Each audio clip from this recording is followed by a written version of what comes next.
problem at least. The problem is that we need the mean, right? So we have this moment where we need to find the mean of the Q function in Q-learning in order to do the training of the Q function. And that's a problem is that in order to find the mean, usually you since the Q function might be complicated, if you cannot iterate over the actions, then you cannot find the mean. So it's very annoying, right? So how do we deal with that? So you see what I mean. The mean over A, I need to be able to find the mean over A. I need to be able to do that fast, and that's an issue. If I cannot iterate over the set of actions A, then this is a problem. So for continuous action space, how do I deal with this? Well, the solution is that we're going to use another neural network to approximate the mean operator. So if you want, we're going to approximate the optimal policy. And this is what are called actor-critic algorithms. So an actor-critic algorithms, the actor is basically an estimation of the optimal policy. The critic is going to be the Q function, or an approximation of the Q function, and then we're going to see how we can train both at the same time. All right. So we're going to approximate basically the policy. So pi, that is a function of the state, and that given a state gives me out an action with a neural network, and theta pi is going to be the weights of the neural network, right? So I draw an arbitrary neural network. The input is the state, the output is the action, right? And it can be n-dimensional if you have a multi-dimensional system like a robot. All right. So now what we need to do, we need to do training, so we need a gradient for the policy, right? We approximate the policy with the neural network. Now if you write j of pi at s of t, let's say that would be the value function I would get, but not under the optimal policy, but I'm going to say that's the value function I would get, the value I would get under the policy pi, right? That could be, that is going to be anything. What I would like to find is a gradient with respect to the parameter of the policy, so with respect to theta pi. If I can find a gradient of this cost, right, this value function, then I can go down the gradient of that, and then by doing that, I get a policy that basically makes the cost lower. Yeah? So we'd like to find the gradient of j pi to improve pi, and the gradient with respect to the parameters of the policy. It's nice. I won't go into the details, but the idea is that there's a policy gradient theorem that basically tells us a very rough approximation that the gradient can be computed, and it's actually a function of it's the sum. If you have a mini batch of, let's say, n samples, the gradient is roughly 1 over n, and the sum over all the samples that we have of state actions of an evaluation of the Q function, the gradient of the action with respect to the Q function, which you can compute in TensorFlow by using the fact that you have autodiff, times the gradient with respect to the parameters here of pi. So the current estimate of the policy. So with this, we can actually do gradient descent over the parameters theta pi, and we can actually try to improve the policy as we go. So now we're going to replace the mean operator by basically our current estimate of what is a good policy. And then we're going to basically do the same thing as before, but instead of doing the mean, we're going to use an estimate of the policy, and we're going to update the policy as we go using this gradient formula. All right, so policy, just as a side note, you can basically ignore the Q-learning approach and just do policy gradient directly. There's different ways of writing down the policy gradient. Such that you can basically just directly optimize the gradient of the policy from samples. I won't discuss these things in details, but just know that they exist. There's a whole class of algorithms called policy gradient algorithms that deal with that. Here we just combine it with the learning of the Q function. So here I'm going to give you an example of that, of an actor-critic algorithm, which is called the deep deterministic policy gradient, so DDPG, which was also published by DeepMind 2016. The trick here, again, to make the learning stable, they use a queue network, a policy network, and they use a target network and a policy network, and then they use a memory. So basically the same as before, except that now we added a policy network and a target policy network. So the algorithm, pretty straightforward. We do that as before. We initialize a replay memory, size n.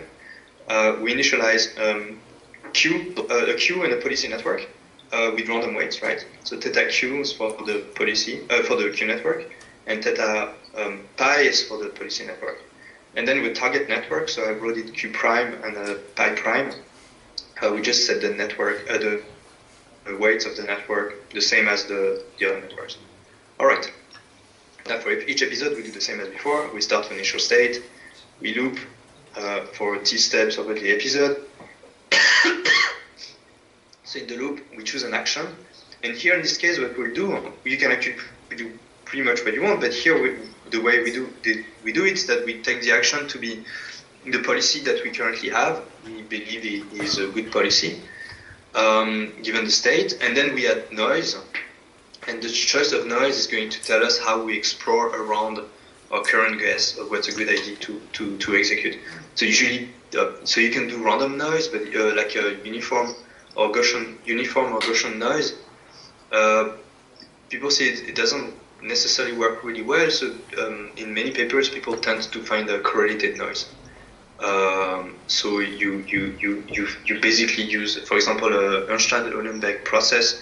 Going to give you correlated noise, and it tends to explore in a nicer way. How do you actually explore and use proper noise is still an open research question, so there's not really a great answer to that. So you generate actions, then you take the action, you see what's the cost, you see what is the next state. As before, you store all these things in the memory D. And then you sample a mini batch of transitions for your memory. Again, you do it in a smart way, such that you try to favor low cost, basically state action, next state pairs that have a low cost. Then you do gradient descent. As before, the only thing here is that we replace the mean by an evaluation of the Q prime, so the target network, using as the action input the pi primes, so basically the current guess of what is the optimal action. So that's kind of an approximation of what the mean was before. So it's not a mean anymore, right? It's basically what we try. We hope that it is, but it's not. If you wish. And then we do a policy update using the policy gradient, and we update the weights theta pi again. So we update theta q, we update theta pi, in both cases by doing a gradient descent. And then the idea is that what they did here is that instead of every C steps, they completely update the Q network. Here they smoothly, basically, if you want, they low pass filter the weight such that they smoothly update the target networks by using so theta Q prime and theta pi prime. So basically it's a convex combination of the current Q and policy network and the target network, right? So tau is a small parameter that is much smaller than 1, so between 0 and 1.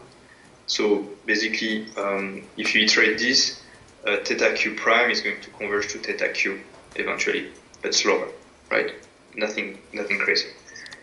All right, and that's the actor critic algorithm that called DPG that works with continuous action and continuous states. An example of that's what they published at the time, what they're able to do. So they are able to solve this problem, which we hope that was the case, because you can solve it anyway with a Q table. But then you can start to do other more interesting things. So different examples. Now you can see there's many of these motions that you might argue that you might not want to run necessarily on a robot, right? It doesn't necessarily look always super smooth, but somehow it's able to find solutions that are not completely crazy and they're rather reasonable. Again, here a little potential problem is that it tends to take a lot of time to train. So you might need to run a lot of episodes, and a lot might mean millions of samples and things like that. So that you know you need to have a good computer and a lot of time.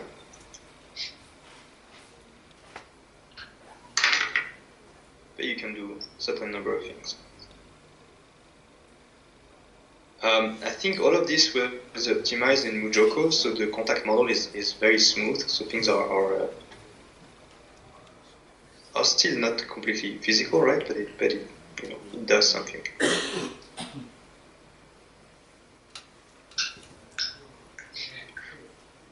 All right. So I don't know how long it goes. So you have a walker. You can see that this is not something we're going to run on the robots we have in Memo, but yeah. Let's see. Yeah, that's it. All right. Okay, so in a nutshell, what did we do? So that before we go to the last practice, pretty much I'm done with the giving you all the algorithms. So we went all the way from the value iteration algorithm, and then we started to say, okay, what if we don't do the transition function? Can we get slightly more different estimates? So we added the Q function into the Bellman equations, and we realized that actually now we can just take samples and we can still get an estimate of Q. Then we found smart ways of estimating Q with a neural network. Then we say, okay, there's a mean, it's annoying. Can I add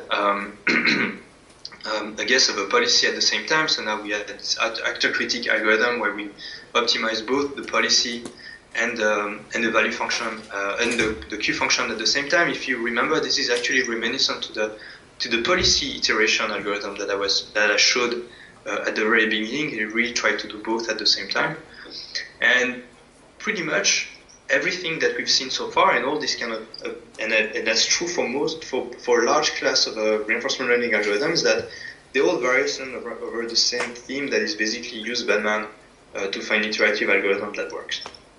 And so it's also very close to a lot of the optimal control algorithms that actually we develop, right? So that if you want to remember something, is basically that's that. A lot of reinforcement learning algorithm is just Bellman equations plus a lot of heuristics to get things to converge. There's still a lot of problems, right? So these algorithms that we've seen, they especially the DDPG or the DQN, they are not necessarily easy to tune. There's a lot of open choices. What kind of networks do you use? What kind of learning rates do you use? Maybe you want to adapt your learning rate for the gradient descent as you go. How do you change the target networks such that things converge fast but not too fast? How do you organize the memory of the replay? How do you sample from it? How do you sample with the epsilon greedy exploration is not necessarily great. Adding just random noise in your action is not necessarily great. So these are all open questions, and they necessitate sometimes a lot of tuning until it actually does what you want. All these algorithms are online, so there's actually implementations. If you go on the website of OpenAI, they have a lot of open source implementations of those algorithms that you can actually reuse. These algorithms, they tend to need a lot of samples, so they're not necessarily practical to run on real robots, right? You cannot run 1 million samples on a robot. It might take you weeks or months to do that. So people tend to train those things in simulation and then try to see how you can transfer from simulation to real robot. So by doing small adjustments on the policy, on the way you map the policy to the actual real torque on the robot. So there's been a lot of research on that recently, and very cool results. It's not so clear how to efficiently explore. That's what I was explaining before. Another issue for a lot of these algorithms, right? We don't have any guarantees that a thing will not break. So if you randomly sample the world and you try this on a robot, well, you have no guarantee that by doing a random sample of a let's say a torque trajectory, you might just destroy your robot, right?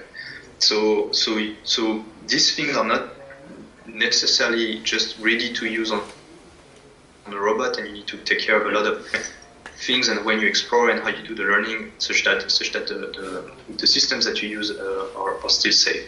So for example, you can pre-train, for example, your policy such that it already does something reasonable before you actually use it on the robot or things like that. Another issue is that, so this is great, we can learn a lot of things. It doesn't still solve the problem that we want to generalize to other tasks, right? So you can learn the task, then you will learn a policy and a queue function. The problem is that if you change the task, well, your policy or your queue function you cannot necessarily reuse, right? Because the queue function will change a lot, or the value function actually changes a lot if you change the environment a little bit. And it's the same with the policy. And so this is an open still question: how do you try to generalize that? For example, can you do transfer learning? How can you reuse what you've learned with a certain policy queue function in a certain environment when you go to another environment? So people are looking at the hierarchical ways of building this policy and queue network such that they can reuse features from one to the other, things like that. But it's still an open field of research. All right. We've seen three things. So you can learn only the queue function, right? Queue learning, that's the DQN. So this is a rather old algorithm, right? Queue learning is from the late 80s. DQN is one way of doing that. There's been a lot of different approaches to look at this. So I really encourage you, if you're interested, to look at the history of this field. It's been very active, right? So we've seen one example of doing queue learning. There's double queue learning, for example. There's different ways of training neural networks such that it converges. So DQN is not the only way of doing that. We can learn the queue function and the policy function at the same time, right? It's called the actor-critic algorithm. So again, we've seen DDPG, but there's a whole class of these algorithms, and it's by no way a novel approach, right? So there's a very long history of these algorithms, and especially in robotics. So if you look all the way back to the 2000, there's Kenji Doya who actually showed some classes of actor-critic algorithms that actually work in robotics. There's a natural actor critic who was very popular 10 years ago, that Jan Peters, that worked really well. If you go to the survey paper that I mentioned at the beginning, you'll see there's actually a lot of different algorithms with different properties. And the DPG is by far not necessarily the algorithm of choice depending what you want to do. So again, look at the history and look at there's a lot of different ideas that have been explored in this past 20 plus years. We didn't touch something so much, but basically you can use the policy gradient and other slightly different formulations of the policy gradient theorem to directly learn the policy without having to estimate the queue function at the same time. So it's a different approach. Algorithm you might have heard about that actually do policy gradient, that are very popular right now. It's TRPO, so it's called Trust Region Policy Optimization. You basically use a policy gradient with a trust region optimization to make sure that you don't deviate too much from your current guess. So basically it makes a very careful updates of the policy using the trust region as a way to make sure that you don't jump. PPO, it's a proximal policy optimization, I think it's called. It's kind of a parallelized version of TRPO, so it's also a policy gradient approach. It works actually reasonably well also on complicated robotics problems. So sometimes DPG converges better, sometimes TRPO converges better. It depends on your task and what you try to achieve. Again, policy gradient method is by no way something new. There's a long history in the field. So as early as at least 92, I'm aware of, there's the reinforced algorithm, for example, by Williams. This was using policy gradient to actually learn, do reinforcement learning. You go back, you can look at the Kenji Doya's paper 2000, was also implementing different types of policy gradient methods. There's been different approach, not necessarily directly coming from the method we've looked at, but if you look at algorithm like pi-square, it's called a policy improvement by path integral. It's kind of it was based from a stochastic optimal control. They basically at the end derive what's the optimal policy in certain condition, and then they basically found a kind of a sample-based way to approximate the policy and basically find the policy gradient of that if you want. It's kind of a variation around that. So if you're interested, I encourage that you read the literature and see what people have done. All right, that's it for me. I don't know if you have any questions. Again, that's a very short introduction to some ideas in reinforcement learning. I encourage you to read the books I suggested if you want to learn more. The last part of the session is going to be to add the critique and then play with DDP, an implementation of DDPG by Nicolas. Yeah, if you have any questions, I'd be happy to answer.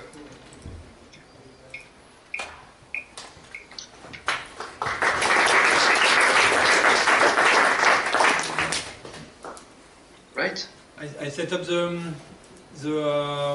experimental part, and then while you are working, we go with questions.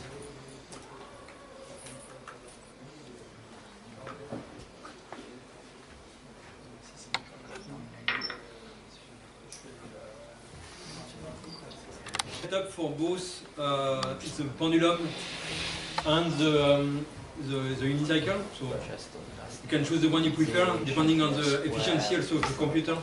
Go for the pendulum if you want something cheap to compute. So I let it run here. Well, clearly the problem here is much more difficult because we have to also optimize to get the policy. So when you get any possible values of the Q value function, taking the argmax over 1,000 or 10,000 possible values is a very cheap operation. Now we have an infinite number of possible values. We don't want to sample them, so we need to, if we don't do anything else, we need to optimize that. So instead of doing the optimization online, that would be expensive, we do the optimization. So that's what we store in the actor, is the solution to the admin problem. So yeah, again, I let it run. You see the episode. So here I have it's taking much more time. Computing all the gradients and making the optimization is much more costly than for the other examples. Also, because it's continuous, I put a little bit more steps because it tends to be very confused in the beginning. If you don't give enough steps, it's not collecting enough information. That's also costly. And every, I don't know, 20 episodes, yeah, every 20 episodes you have a display. That's also slowing down the system. I recall that Control Z will give you a rollout at any moment. And I believe that there is so again, there is there is two main interesting aspects to the script. First, there is the definition of the approximators, and then there is the learning algorithm itself. So I go for the approximator first. So there is two approximators to define. There is the Q net and the policy net. So for the Q net, I have 4 layers, so 3 hidden layers and 1 output layer. So contrary to what I did in the DQN, here I really have the scheme of X and U to be the input and Q that is the output. So this is because here we have a continuous space for the output. We cannot have a collection of values. Okay?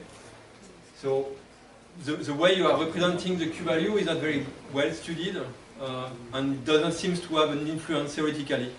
It's just the same, right? It should have an influence. Representation always have an influence, but it's not studied. So, well, X and U are 2 placeholders. Then you have a bunch of hidden layers that are plugged one after the others. We define a cost function and a gradient descent, and we set up again the target network. So, in fact, writing the stuff like that is less tricky than writing the DQN with Q as input and U as output. Simple. And again, here there is no structure, only flat, dense, role function. Everything is very classical. If you want to put 1, 2, or 3 layers of convolution, it's just one more line of code. Then there is a policy network. The policy network is easier because there is only the X input and the control output. So 2 hidden layers here, policy, a cost function, the gradient, the optimizer.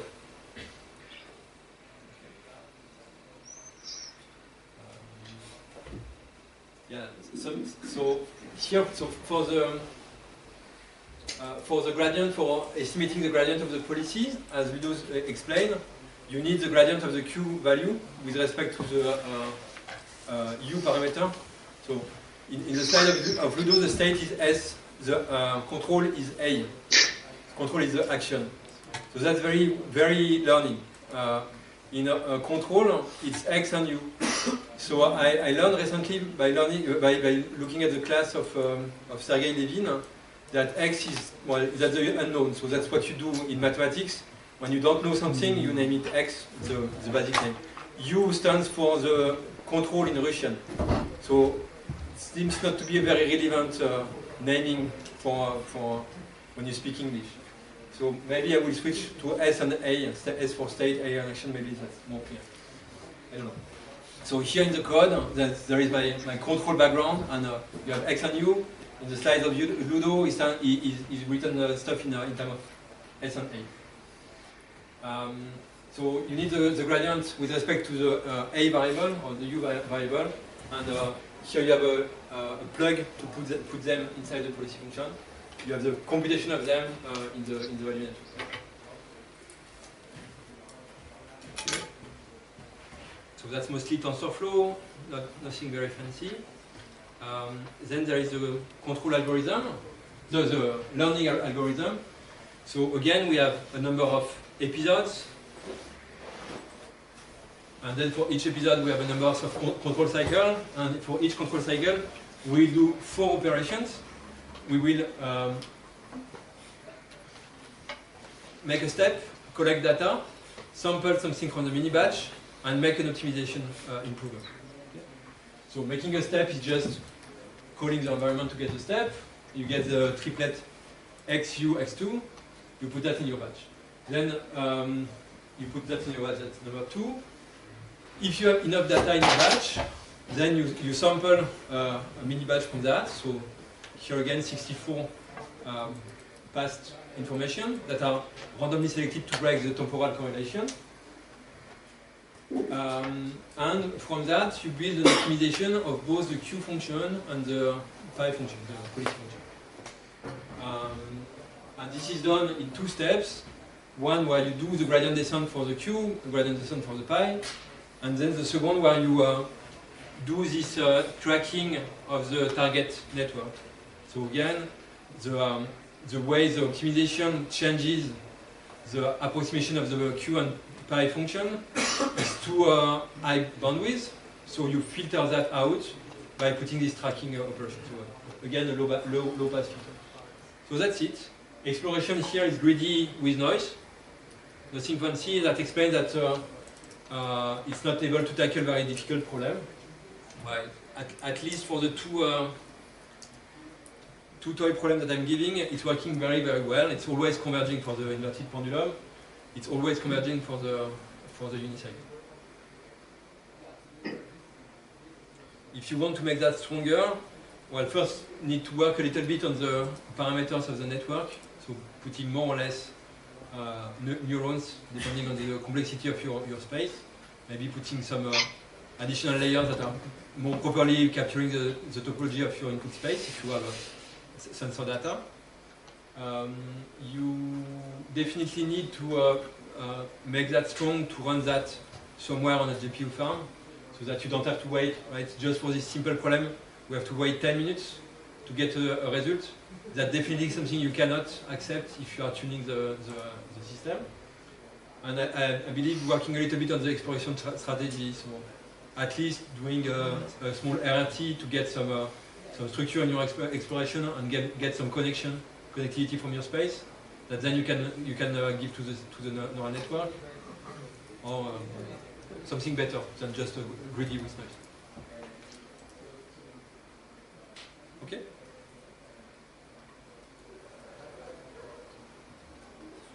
So that's it. I don't know if one question. Play with the system. We have 20 minutes to interact, to make the system run, to play a little bit. A basic exercise is to take the actor critic for the Cosmo problems for the unicycle.